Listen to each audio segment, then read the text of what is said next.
Se as eleições fossem hoje, em quem você votaria? Bolsonaro ou Lula? Vamos melhorar, né? A pergunta. Se as eleições fossem em 2026, em quem você votaria? Pois é, gente. Embora seja surpreendente para alguns, mesmo Bolsonaro sendo inelegível, as suas chances de ganhar são grandes, tá, gente? Nessas eleições, se caso ele conseguisse reverter, tá? Ou seja, com o governo Lula indo ladeira abaixo, Bolsonaro ganha uma chance a mais e ele mesmo sabe do potencial que ele tem na sua mão.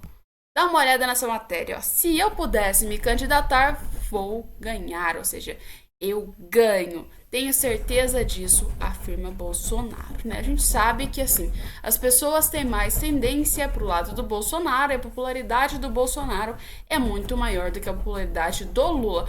Principalmente, a popularidade do Bolsonaro cresce quando a gente vê matérias estrondosas e tão caóticas como essa daqui. Dá uma olhada. Dinheiro sobrando, violência subindo. Em 2024, o governo Lula executa apenas 10% do Fundo de Segurança Pública. Primeiros anos do governo Lula, né? Com 3 teve aumento do estupro e do estelionatário, tá, gente? Essa matéria eu vou ter que tratar com vocês porque ela é uma coisa muito, mas muito complexa e que, aliás, é gasto com seu dinheiro, você vai entender. Então, vamos começar para você entender. No Brasil é mais ou menos o seguinte, tá? Existem certos impostos que são destinados para um fim específico e existem outros impostos que você paga que vai para outro lugar que no final é dividido em várias coisas, tá? E um exemplo do que você paga que é objetivo, a previdência social. Você vai pagar um imposto só para previdência social. E no caso da segurança pública, não é esse sistema, tá? Ele vai ser dividido para ir vários outros setores. Como assim, Alessandra? Tem uma coisinha no Brasil que, se você estudou direito ou se você gosta de política, você já deve ter escutado bastante esse nome, que é Lei de Orçamento, gente. Pois é. E sabe o que essa danada dessa lei faz? Ela junta todos os impostos que você paga, que não são objetivos, como por exemplo o seu imposto de renda, e faz ali um aglomerado dessa grana, onde chega lá e o governo vai fazer o quê? Vai virar e falar: vamos separar esse dinheirinho, galera, para os setores que a gente tem que financiar. Ou seja, manda um pouquinho para educação, manda um pouquinho para segurança, manda um pouquinho para mais um lugar e um pouquinho mais para outro. Ou seja, supondo aqui que o governo arrecadou 1 trilhão com todo o dinheiro do povo, esse 1 trilhão vai ser dividido em vários setores. E é mais ou menos assim. Aí vai, assim, mais ou menos 4 bilhões para a segurança pública, vai mais ou menos 2 bilhões para a educação e para o resto dividido também, tá? E no caso, segurança pública foi destinado aí, então, na nossa suposição, aí mais ou menos 4 bilhões. E o governo Lula faz o seguinte, ele resolve gastar apenas 1 bilhão com segurança pública. E sabe o que vai acontecer? Vai sobrar 3 bilhões, galera, ali na conta, que muitas dessas vezes não vai ser utilizado, tá? Vai ficar lá paradinho esses 3 bilhões, não vai ser gasto com o que tem que ser feito na segurança pública do governo, tá, gente? Na segurança pública das pessoas. E no final das contas, quando tiver o novo ajuste no novo ano, porque a lei de orçamento é feita todo ano, sabe o que vai acontecer com esse dinheiro? Ele vai, ó, desaparecer. Não vai ser usado como segurança e no final o governo pode pegar essa grana e literalmente usar para qualquer outra coisa que eles queiram. Ou seja, se quiser ir para viagem, legal, o dinheiro pode ser gasto pela viagem. E agora a gente tem os dados do porquê que o governo Lula resolveu gastar tão pouco com a segurança, né, gente? Ou seja, se foram só 10%, o resto, até o final do ano, se não for gasto, vai ser usado pelo governo Lula de outra maneira. Ou seja, você tá pagando imposto para ter uma segurança boa aí, sabe o que vai acontecer com o seu imposto? Vai ser jogado praticamente no ralo. porque o governo Lula não quis usar o seu imposto para fazer uma segurança pública que presta. Foi lá e colocou só 10% e o resto provavelmente vai ser usado para outra coisa, se não for gasto até o fim aí do próprio ano, porque todo ano tem que fazer um novo ajuste e essa grana aí vai sempre sendo utilizada para outra coisa. Uma triste verdade, mas é uma coisa que a gente sabe que não é bom, tá? Ou seja, aumentos com violência estão subindo cada vez mais no governo Lula e a popularidade do Lula cai. Só que ele prefere ficar caladinho e não citar muito sobre esses fatos, né? E você sabe quem aí tem a popularidade também caindo nesses últimos dias? É nada mais, nada menos do que o Maduro, gente. E o Maduro faz o seguinte, né? Quando a sua popularidade cai, ele vai lá e barra 60 veículos de imprensa. Ou seja, se eu não tenho apoio da imprensa, que ela caia, né? Mais ou menos o seguinte que a gente vê aqui com o governo do Maduro, tá? Sindicato acusa Maduro de censurar 60 veículos de imprensa. Nicolás Maduro, foto e acusação de censura de imprensa às vésperas das eleições em 28 de julho. Ou seja, daqui 3 dias, a gente pode dizer assim, começa as eleições na Venezuela. Ou seja, o caos vai começar e a gente vai ver se vai ser democrático segundo o Maduro, né? Porque todo mundo sabe que o Maduro não tem apoio nenhum e quem tem chance de ganhar nessas eleições é, no caso, aí o Edmundo Gonzalez. Ou seja, se o Maduro ganhar, é porque tem alguma coisa de errado. Ou seja, tem um pontinho que precisa ser verificado, porque eu tô achando que as eleições não são tão corretas assim, né? E o Maduro foi lá e censurou as empresas nessas vésperas de eleição, pra aí não ter ninguém falando mal dele, né? Só que assim, às vezes nem a censura do Maduro consegue esconder o quanto ele tá em declínio, tá? E aliás, como se não bastasse só ter censura à imprensa, o que é que o Maduro faz também? Jornalista é impedido de entrar na Venezuela para cobrir eleições. Ele também censura a galera do exterior, tá? Ou seja, se não bastasse só na Venezuela, quem tá de fora também não vai entrar para fiscalizar nada, não. E isso é eleição democrática com liberdade e com justiça, segundo ele, né? Democracia em pessoa, não é verdade? É assim, é o melhor amigo do Bolsonaro. A gente pode falar igual o próprio Bolsonaro disse, né? Literalmente, Maduro bolsonarista. Vamos lá. O que mais que a gente tem aqui também de interessante? Olha, eleições é oportunidade para mostrar democracia na Venezuela que está consolidada. E aí a gente tem que falar sobre isso.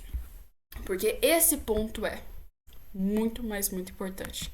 As eleições na Venezuela, elas vão decidir o futuro do país, tá? E assim como a maioria dos países, as eleições decidem o futuro e os rumos que vão tomar esse país. Ou seja, se o país vai ter linha de direita, se vai ter linha de esquerda, se vira uma ditadura ou não, é as eleições que definem isso. E ou seja, se a gente está vendo que a perseguição aconteceu na cara dura na Venezuela contra opositores, que Maduro tá barrando e que as próprias manifestações que Maduro faz não aparece quase ninguém de gente e o pessoal tá vazando da Venezuela, isso mostra que a insatisfação com Maduro, pelo menos segundo os dados e o que todo mundo tá vendo e está estampado na nossa cara, é uma coisa visível na Venezuela e que não tem chance alguma de um candidato ganhar com tanta impopularidade desse jeito. Ou seja, se ele fosse popular, todo mundo amasse ele ganhava. Mas como ele não é, a gente sabe que a chance do Maduro ganhar é só fazendo aí uma burladinha nas coisas, né, gente? Então, se a gente, por acaso, realmente, depois dessas atrocidades todas, vê o Edmundo Gonzalez ganhando, significa que a Venezuela conseguiu sair desse conflito todo e se tornar uma pouco mais democrática.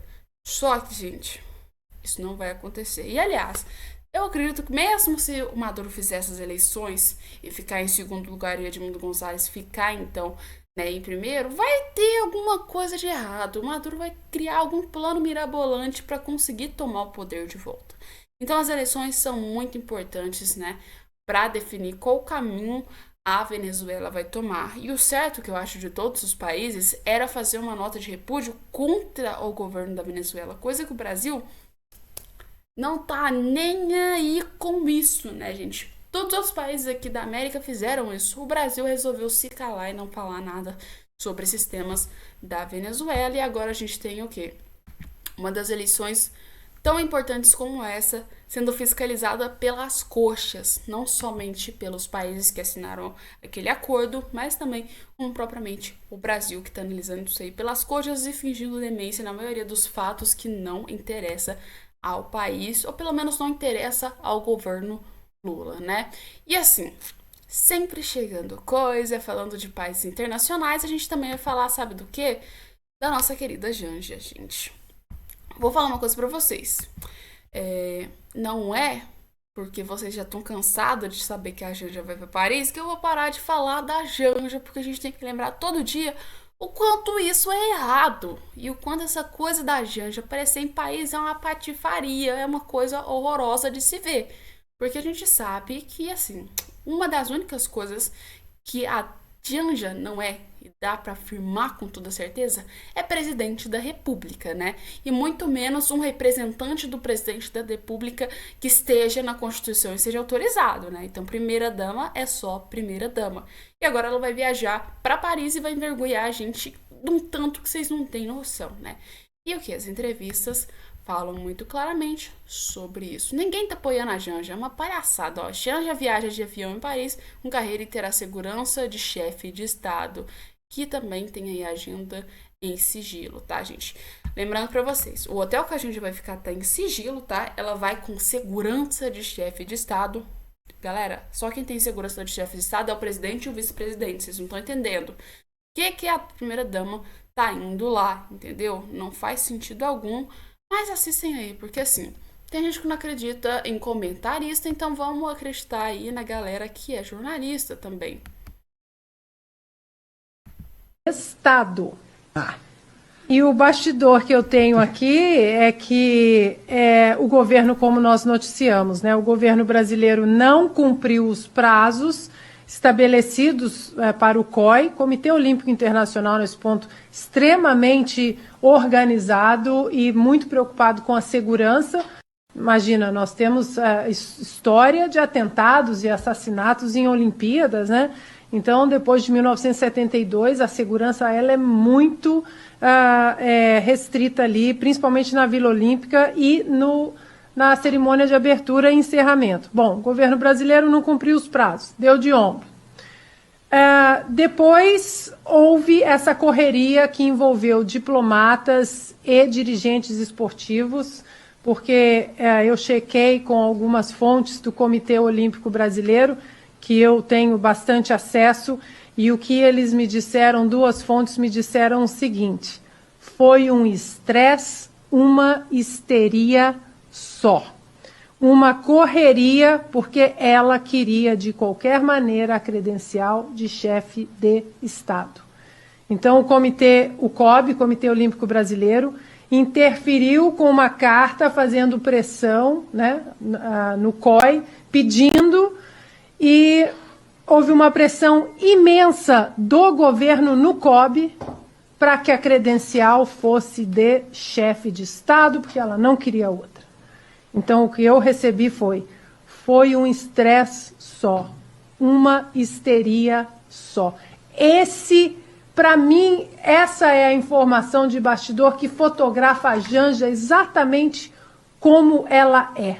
Uma afetada que acha que está gastando o dinheiro dela, que está representando o Brasil como chefe de Estado, que ela não é. Ela é uma primeira-dama, ela não é chefe de Estado. Fim. Ela não é nada. Só pratica a modalidade não olímpica, salto sobre presidiário. Só isso aí. Uma dessas fontes do COB me disse o seguinte: não me lembrava de ter recebido tanta pressão do governo por uma credencial. Mas ela... Vocês viram, né, gente? Vocês viram a pressão que a Janja fez para levar a credencial, então, de chefe de Estado. Ela poderia receber qualquer outra, já que o Lula fosse enviar, que já é errado. Mas tinha que ser chefe de Estado, porque a nossa primeira-dama, ela é muito exigente. Coisa que deu pra ver que humildade é uma coisa que falta nela. E uma coisa que a gente viu, com certeza, que a Michelle Bolsonaro se destacava muito mais do que a Janja e com certeza conseguiu ser uma primeira-dama muito mais elegante, muito mais clássica do que a Janja, que só vem aí gastando dinheiro do povo achando que ela é algum membro da monarquia brasileira, né, gente? Pelo amor de Deus. Que coisa horrorosa de se ver, né? O nível que o nosso país tá tomando agora com esse governo, né, gente? Bem, não acabou nossas informações, tá? Tem mais coisa, tem mais conteúdo e agora vocês vão ver o caos que virou entre a matéria de São Paulo sobre a Sabesp, tá, gente? Sabesp eu já trouxe matérias falando sobre vocês, para vocês, no caso, da Sabesp, e o porquê que o Tarcísio vendeu e várias outras coisas que vem se influenciando, né, gente? E foi o seguinte, o Tarcísio, ele conseguiu uma vitória dupla com aí, vendendo a Sabesp, ou seja, dessa vitória dupla vem duas coisas. Uma, no potencial que essa empresa ganhou depois que ela foi vendida e grande parte dela foi privatizada, tá?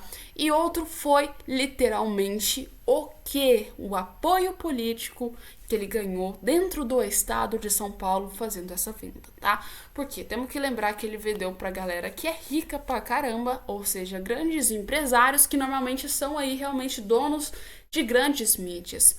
O próprio Tarcísio, ele conseguiu um apoio tão grande com essa venda e foram duas vitórias. Tanto para ele que agora com esse apoio vai receber menos críticas da mídia nesse ponto e outra coisa, o acesso ao próprio saneamento vai ser muito, mas muito mais acessível para as pessoas. Fatos principais sobre a privatização, tá? Primeiro, o governo de São Paulo vai se fiscalizar. Segundo, o investimento foi lucrativo para eles. E terceiro, as taxas já caíram muito, tá? Ou seja, antes a gente pagava muito mais caro, agora só com a venda já tivemos aí mais ou menos o quê? Uma queda muito grande nessa questão do saneamento. Ou seja, de certa forma, isso vai levar para que o próprio estado de São Paulo consiga melhorar o saneamento básico, consiga colocar o quê, gente? Com que esse saneamento básico chegue a lugares como, por exemplo, as favelas, chegue em lugares que precisam realmente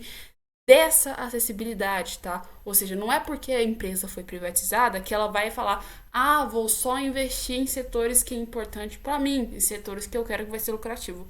Não é assim, tá? Vai ter uma fiscalização do governo de São Paulo e a tendência é que tem que tornar mais lucrativo para que essas empresas investam em lugares que são realmente necessários e precisam dessa grande ajuda, tá? E aí que o Tarcísio conseguiu ganhar, então, mais um voto pro lado dele no estado de São Paulo, tá, gente?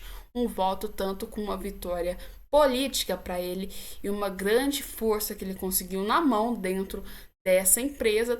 Mas Alessandra, teve gente que ligou e falou que vendeu muito barato. Tinha que ser lucrativo para uma empresa comprar, tá, gente? Porque senão ela compraria alguma outra coisa se não fosse lucrativo, tá? E segundo, a tendência é que as ações subam depois que tem a privatização, tá?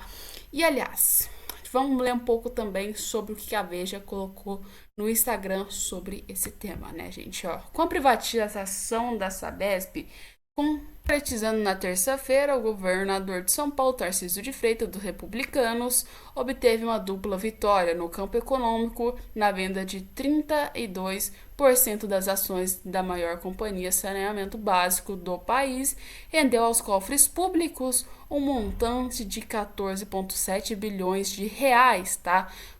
Com a entrada de um parceiro no negócio, a empresa equatorial será possível antecipar para 2029 as metas de universalização do saneamento básico no estado. Ou seja, o Plano Nacional prevê chegar aí a essas condições em apenas em 2033, tá? Na área pública, o sucesso de Tarcísio na empreiteira mostrou aí uma grande capacidade de articulação e uma estratégia bem-sucedida de convencimento de diversos atores e personagens que poderiam trabalhar contra a operação. Antes de completar a primeira metade do mandato e sem experiência anterior no cargo eletivo, ele conseguiu então aprovar que a Assembleia, a mais difícil proposta de vender a estatal.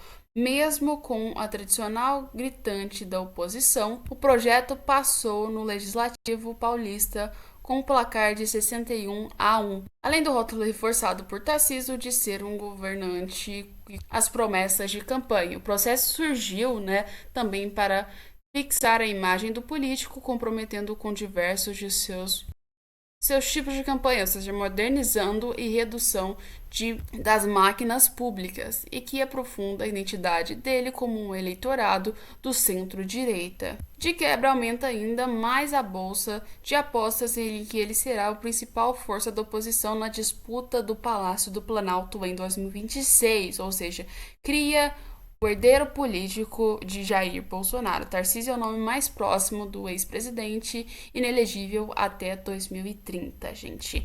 Pois é, como eu disse para vocês, Tarcísio conseguiu ganhar 2 pontos políticos.